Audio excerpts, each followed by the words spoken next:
Հարգելի գործընկերներ, նախ առիթ օգտագործելով թույլ տվեք շնորհավորել բոլորիս Հայաստանի Հանրապետությունում հերթական 2026 թվականի ազգային ժողովի ազատ, արդար եւ թափանցիկ ընտրությունների կազմակերպման առթիվ եւ շնորհավորել նաեւ քաղաքացիական պայմանագիր կուսակցությանը գրանցած հաջողության համար։ Եվ այսպիսով 2025 թվականի առողջապահության բաժնով հատկացված է եղել 171.2 միլիարդ դրամ եւ մեր ընդհանուր կատարողականը կազմել է 96.2%։ Այս մասնաբաժնում ընդհանուր առմամբ կապիտալ ծախսերը եղել են 11.7 միլիարդ դրամ, որից ծախսվել է 6.4 միլիարդ դրամը, հաջորդիվ ավելի բացված կներկայացնեմ ուր են ուղղվել ֆինանսական միջոցները եւ ինչ արդյունքներ ունենք։ Իրականացրել ենք թվով 12 բյուջետային ծրագիր, 45 միջոցառում, որոնցից 4-ը կապիտալ ծախսեր են եղել։ Առիթը օգտագործելով նաև ուզում եմ որոշակի համեմատականներ անցկացնել նախորդիվ բյուջեների միջև, որովհետև ըստ էության մեր կառավարման 5 տարիների ընթացքում առողջապահության բյուջեն ըստ էության կրկնապատկվել է 2018 թվականի համեմատ 2025 թվականինը, իսկ 2026 թվականը կրկնապատիկից էլ ավելի մեծ աճ ունենք։ Այսպիսով 2018 թվականին ճշտված բյուջեն կազմել է 86 միլիարդ դրամ, իսկ արդեն ինչպես տեսնում ենք 2025 թվականին 171.2 միլիարդ դրամ։ Աճ ունենք նաև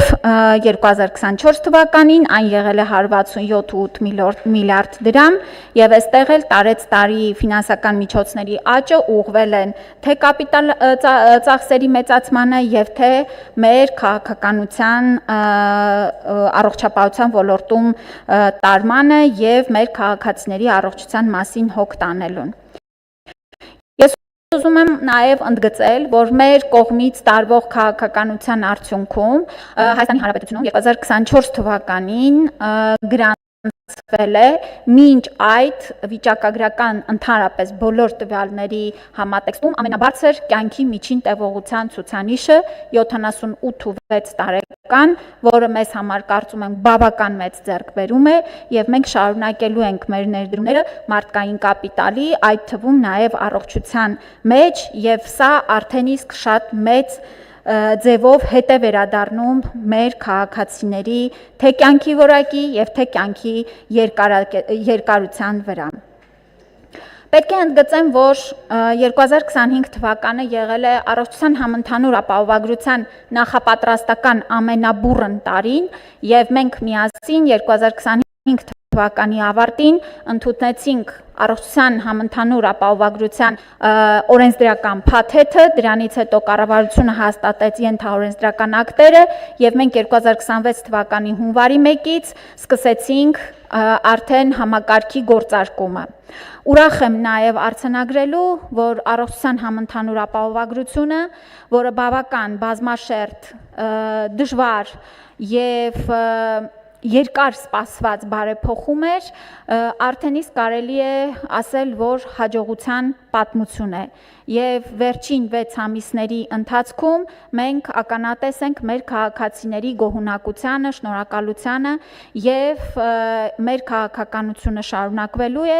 եւ ի հեճուկս ընդդիմության եւ նախընտրական քարոզի շրջանակներում բազմիցս կեղծ թեզերի ուրեմն շրջանառությանը առողջության համընդհանուր ապահովագրությունը 2027 թվականի հունվարի 1-ից էլ ավելի կընդլայնվի ուրեմն ներառվող շրջանակների մասով եւ 2028 թվականին արդեն կամփոփի մեր ողջ բնակչությունը։ 2025 թվականին Հարգելի գործընկերներ, մենք իհարկե չսպասելով առողջության ապահովագրության ներդրմանը, անընդհատ ընդլայնել ենք մեր պետական առողջապահական գործակալության կողմից փոխհատուցվող պետական պատվերի ծրագրերը։ Ընդլայնել ենք թե դեղորայքային ապահովումը եւ 25 թվականին առաջին անգամ ներդրեցինք նոր հիվանդությունների դեմ բուժման սխեմաներ, թանկարժեք դեղորայք եւ այս առումով կարող եմ ասել, որ ուրեմն տարեց տարի դեղորայքային ապահովությունը մեր երկրում ընդլայնվում է։ Այդ թվում նաեւ մասնավորապես ուզում եմ ընդգծել երեխաների դեղապահովման գործընթացը եւ ըստ էության ուրեմն 83 անվանում դեղ է գնվել 18 հիվանդության համար եւ ընդհանուր առմամբ 2025 թվականին կազմել է 5.7 միլիարդ դրամի բյուջե եւ այն 99.3%-ով իրականացվել է։ Աճը նախորդ տարվա համեմատ կազմել է 1.3 միլիարդ դրամ, ինչը ցույց է տալիս, որ մենք ամեն տարի այս հարցը մեր ուշադրության կենտրոնում ենք պահել եւ ընդլայնել ենք մեր ապահովման ծրագրերը։ Բացի դրանից 2025 թվականին առաջին անգամ պետությունը երեխաների համար սկսեց տրամադրել շաքարային եւ ոչ միայն շաքարային դիաբետ ունեցող ուրեմն հակադիաբետիկ դեղեր եւ երեխաների համար ուրեմն շաքարի չափման նոր սենսորային համակարգեր, ընդհանուր ծրագրի արժեքը 800 միլիոն դրամից ավել է կազմել եւ ես ուրախ եմ, որ այսուհետ մեր երեխաները ապահոված են նոր սերնդի սարքավորումներով։ Սրա արդյունքում մենք ունենք հիվանդության շատ ավելի լավ կառավարելիություն եւ այս մասով էլ մեր մարզային թե Երևանի ուրեմն հանդիպումներում բազմաթիվ քաղաքացիների հանդիպել եմ, ովքեր արդեն ամիսներ շարունակ օգտագործում են այս սենսորները եւ ծնողների ամենամեծ գնահատականն է, որ նրանց կյանքը փոխվել է, թե երեխաների եւ թե նաեւ ծնողների, որովհետեւ շատ ավելի հանգիստ խղճով են երեխաներին թողում դպրոց գնալ եւ ապրել սովորական կյանք։ Շարունակելով ընդգծեմ, որ ընդլայնելով նաև պետական պատվերի թե հասանելիությունը, թե ծառայությունների շրջանակը, մենք 2025 թվականի ընթացքում շարունակել ենք նվազեցնել, ուրեմն թե չարորակ նորագոյացություններով մահացության թվերը, թե սրտանոթային հիվանդություններով մահացության թվերը, նաև շաքարային դիաբետով մահացության թվերը։ Ամեն տարվա այս մասով նվազումները իհարկե շարունակում են եւ շարունակելու են մնալ մեր ուշադրության կենտրոնում, որովհետև մեր քաղաքականությունն է հայտնաբերել ավելի վաղ, հայտնաբերել ավելի մեծ թվով եւ տրամադրելով բուժօգնություն նպաստել, որպիսի նվազի մահացության ցուցանիշները, ինչին մենք ամեն տարի ավելի ու ավելի մեծ ցուցանիշներով հասնում ենք։ Ուզում եմ ընդգծել, որ 2025 թվականի ընթացքում, ինչպես նաև դրա նախորդ տարիներին, մենք առաջնորդվել ենք մի սկզբունքով։ Մեր կողմից հաստատված բյուջեի շրջանակներում, եթե ունեցել ենք մենք դիմելիության աճ, ապա կառավարությունը մշտապես այդ ուրեմն ավել դիմելիության շրջանակներում ավելացրել է ֆինանսավորումը եւ ըստ էության ըստ կարիքի ֆինանսավորել պետական պատվերը։ Սա շատ մեծ ձեռքբերում է եւ մեր քաղաքականությունն է եղել, որ մեր երկրի տնտեսական աճին համահունչ մենք պետք է ավելացնենք նաև առողջապահության ծախսերը եւ եթե կարիքը կա եւ եթե անձը մեր շահառուն է եւ դիմել է, ապա նա այդ տարվա ընթացքում ստանում է համապատասխան բուժօգնությունը։ Ես իհարկե ասեմ, որ սրա շրջանակներում 25 թվականին օրինակ ավել են եղել նաև ուրեմն փոխպատվաստման ծառայությունները եւ այս մասով էլ մեր ընդլայնման ծրագրերը ընդլայնվում են, շատ ավելի բարդ փոխպատվաստումներ ենք իրականացնում։ Այստեղ մենք 2025 թվականի ընթացքում իրականացրեցինք նաև ենթաօրենսդրական ակտերի որոշակի փոփոխություն եւ մեր նպատակն է, որ Հայաստանի Հանրապետությունում ի վերջո իրականություն դառնա դիակային դոնորությունը։ Սա շատ մարդկանց համար կյանքի փրկության, տեսողության վերականգնման եւ ուրեմն կյանքի որակը վերագտնելու ըստ էության միակույսն է եւ ուրախ եմ, որ մենք մասնագիտական թիմերի պատրաստվածության առումով սարքերի հագեցվածության առումով արդեն իսկ ապահոված ենք, այստեղ մենք ունենք ուղղակի նման այս մշակույթի տարածման եւ մեր քաղաքացիների շրջանակում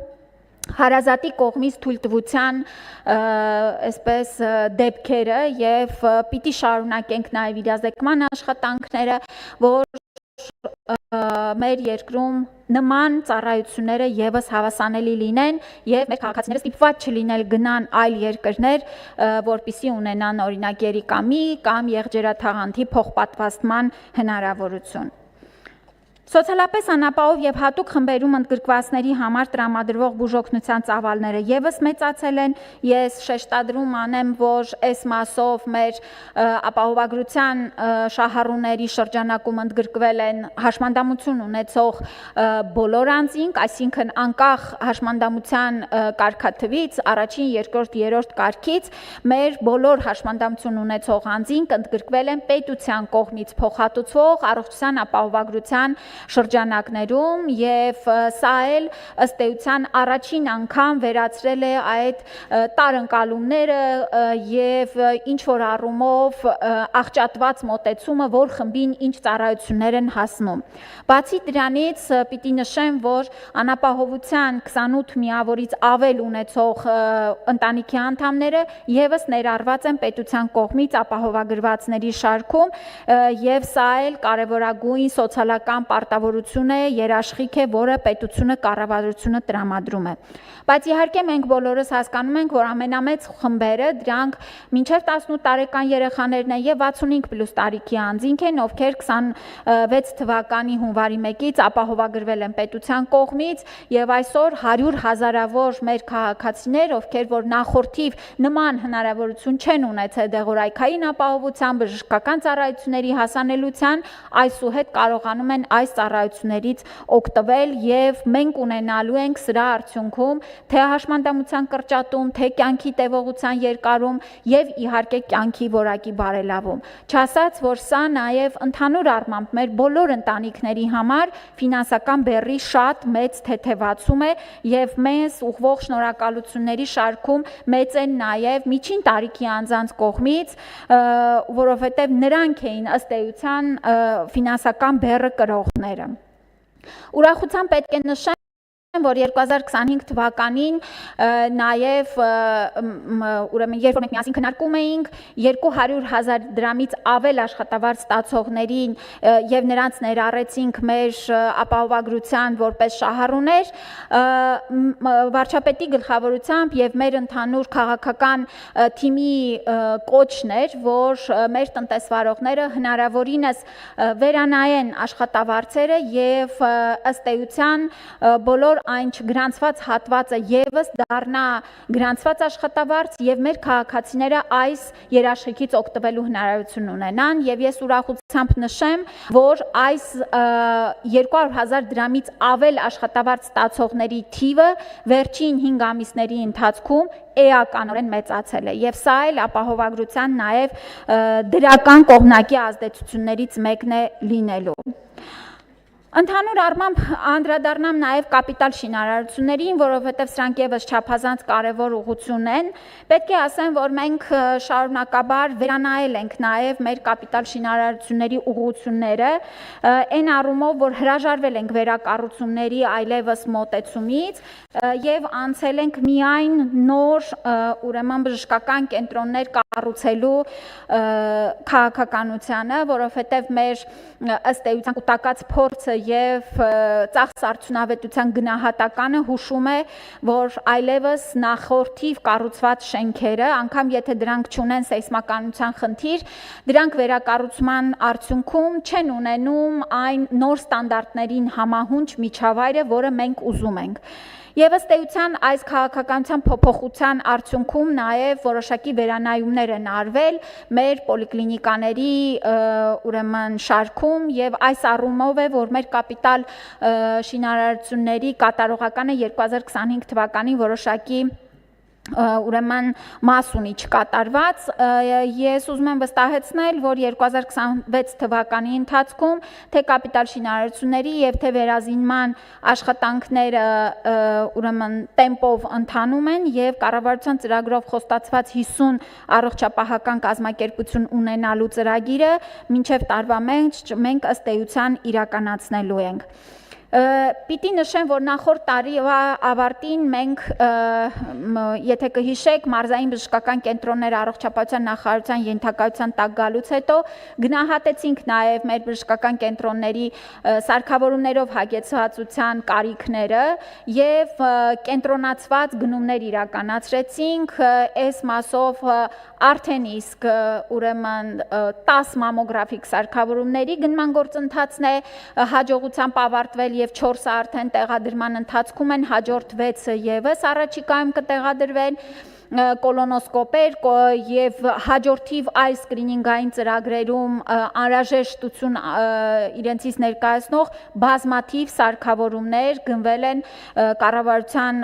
կողմից եւ տրամադրվելու են մարզային բժշկական կենտրոններին։ Առանձնահատուկ ուզում եմ նշել, որ մեր ռադիոիզոտոպների արտադրության կենտրոնը, որը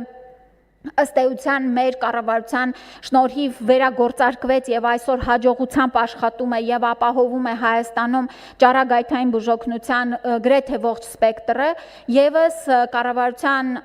ուրեմն կողմից տրամադրված միջոցների հաշվին վերազինվում է եւ առաջիկայում այնտեղ մենք կունենանք նաեւ բացում նոր պետ ուրեմն համակարգչային շերտագրման սարքավորման, ինչը եւս կապահովի մեր երկրում շարունակական եւ անխափան ծառայությունների տրամադրումը։